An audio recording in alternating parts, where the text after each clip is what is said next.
നമസ്കാരം. ഇറാൻ മുൻ പരമോന്നത നേതാവ് ആയത്തുള്ള അലി ഖമേനിയുടെ മകനും പുതിയ പരമോന്നത നേതാവുമായ മൊജ്തബ ഖമേനിക്ക് യുദ്ധത്തിൽ പരിക്കേറ്റതായി വെളിപ്പെടുത്തൽ. മൊജ്തബ ഖമേനിയെ പുതിയ പരമോന്നത നേതാവായി തിരഞ്ഞെടുത്തതിന് പിന്നാലെയാണ് നിർണായക വെളിപ്പെടുത്തൽ. ഇറാന്റെ പരമോന്നത നേതാവായി ചുമതലയേറ്റതിനു ശേഷം ഇസ്രയേലിന്റെ ഹിറ്റ് ലിസ്റ്റിൽ ഇടം പിടിച്ച വ്യക്തിയാണ് ഈ കടുത്ത യാഥാസ്ഥിതിക പുരോഹിതനായ മൊജ്തബ. ഖമേനിക്ക് ശേഷം അദ്ദേഹത്തിന്റെ പിൻഗാമിയെയും ഇല്ലാതാക്കുമെന്ന് ഇസ്രയേൽ മുൻപ് തന്നെ പ്രഖ്യാപിച്ചിട്ടുള്ളതാണ്. ഇറാൻ സ്റ്റേറ്റ് ടിവിയിൽ അദ്ദേഹത്തിന്റെ സ്ഥാനാരോഹണത്തെക്കുറിച്ചുള്ള ഒരു റിപ്പോർട്ടിലാണ് മൊജ്തബയ്ക്കും യുദ്ധത്തിൽ പരിക്കേറ്റതായി പരാമർശിക്കുന്നത്. നിലവിലെ സംഘർഷത്തെ റമദാൻ യുദ്ധം എന്നാണ് ഇറാനിയൻ മാധ്യമങ്ങൾ വിശേഷിപ്പിക്കുന്നത്. ഈ യുദ്ധത്തിൽ ശത്രുക്കൾ കാരണമാണ് അദ്ദേഹത്തിന് പരിക്കേറ്റതെന്ന് വാർത്താവതാരകൻ വിശേഷിപ്പിച്ചു. എന്നാൽ ഇതെങ്ങനെയെന്ന് റിപ്പോർട്ടിൽ വിശദീകരിക്കുന്നില്ല. ഖമേനിക്ക് പരിക്കേറ്റത് 1980കളിലെ ഇറാൻ ഇറാഖ് യുദ്ധത്തിനിടയിലാകാമെന്ന് പിന്നീട് ഒരു വിശകലന വിദഗ്ധൻ അഭിപ്രായപ്പെട്ടുവെങ്കിലും വ്യത്യസ്തമായ വിവരങ്ങൾ തമ്മിൽ ഒത്തുപോകുന്നില്ല. യുദ്ധം ആരംഭിച്ചതിനു ശേഷം മൊജ്തബയെ പൊതുവേദികളിൽ കണ്ടിട്ടില്ല. അദ്ദേഹം ഇംഗ്ലീഷ് ഭാഷയിൽ പ്രാവീണ്യമുള്ള ആളാണെന്നും മനഃശാസ്ത്രത്തിൽ കോഴ്സുകൾ പൂർത്തിയാക്കിയിട്ടുണ്ടെന്നും റിപ്പോർട്ടിൽ അവകാശപ്പെടുന്നു. ആധുനിക സാങ്കേതിക വിദ്യകൾ, സൈന്യം, ശാസ്ത്രം, സുരക്ഷാ വിഷയങ്ങൾ കൂടാതെ രാഷ്ട്രീയ തത്വങ്ങൾ, രാജ്യത്തിന്റെ ഭരണപരമായ ആവശ്യകതകൾ എന്നിവയിൽ അദ്ദേഹത്തിന് അറിവുണ്ടെന്നും റിപ്പോർട്ടിൽ പറയുന്നു. പിതാവിൽ നിന്നും മകനിലേക്ക് അധികാരം കൈമാറുന്നതിനെ അനുകൂലിക്കുന്നില്ല ഇറാനിലെ ഷിയ മുസ്ലിം പുരോഹിത സമൂഹം. ഉന്നത റാങ്കിലുള്ള ഒരു പുരോഹിതനല്ല മൊജ്തബ. അദ്ദേഹം ഇതുവരെ ഒരു ഔദ്യോഗിക പദവിയും വഹിച്ചിട്ടുമില്ല.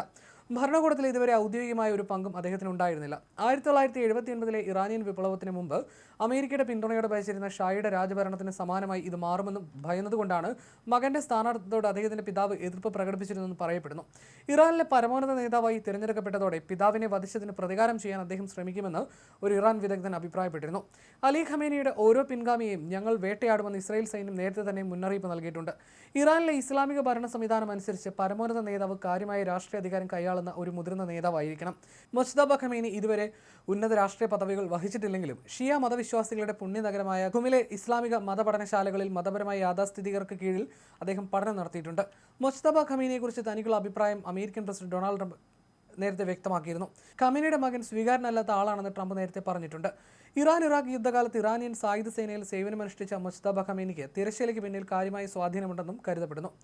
അൽവി സ്കൂളിലെ പ്രാഥമിക വിദ്യാഭ്യാസത്തിന് ശേഷം ഇറാൻ ഇറാഖ് യുദ്ധത്തിനിടെ ഹ്രസ്വകാലത്തേക്ക് അദ്ദേഹം സൈന്യത്തിൽ സേവനമനുഷ്ഠിച്ചിരുന്നതായി ഇറാനിയൻ മാധ്യമങ്ങൾ റിപ്പോർട്ട് ചെയ്യുന്നു. പിന്നീട് 1999 പുണ്യനഗരമായ ഖുമിൽ അദ്ദേഹം മതപഠനം തുടർന്നു.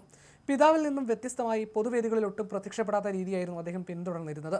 പുതിയ പരമോന്നത നേതാവായ അദ്ദേഹത്തെ വളരെ കുറച്ചു തവണ മാത്രമേ ചിത്രങ്ങളിൽ കാണാൻ സാധിച്ചിട്ടുള്ളൂ. ഒരിക്കലും ഔദ്യോഗിക അഭിമുഖങ്ങളും നൽകിയിട്ടില്ല. ചിത്രങ്ങളിൽ അപൂർവമായി മാത്രം പ്രത്യക്ഷപ്പെടുകയും ഔദ്യോഗിക സർക്കാർ പദവികളൊന്നും വഹിച്ചിട്ടില്ലെങ്കിലും പിതാവായ ആയത്തുള്ളയുടെ തീരുമാനങ്ങളെ സ്വാധീനിക്കുന്ന വ്യക്തിയായിട്ടാണ് ഖമേനിയെ ദീർഘകാലമായി കണക്കാക്കപ്പെട്ടിരുന്നത്. US നയതന്ത്ര രേഖകളിൽ മൊജ്തബയെ അധികാരത്തിന്റെ നിഴൽ രൂപമെന്നും ഭരണകൂടത്തിലെ പ്രധാനികളിൽ ഒരാളെന്നും നേരത്തെ വിശേഷിപ്പിച്ചിട്ടുണ്ട്.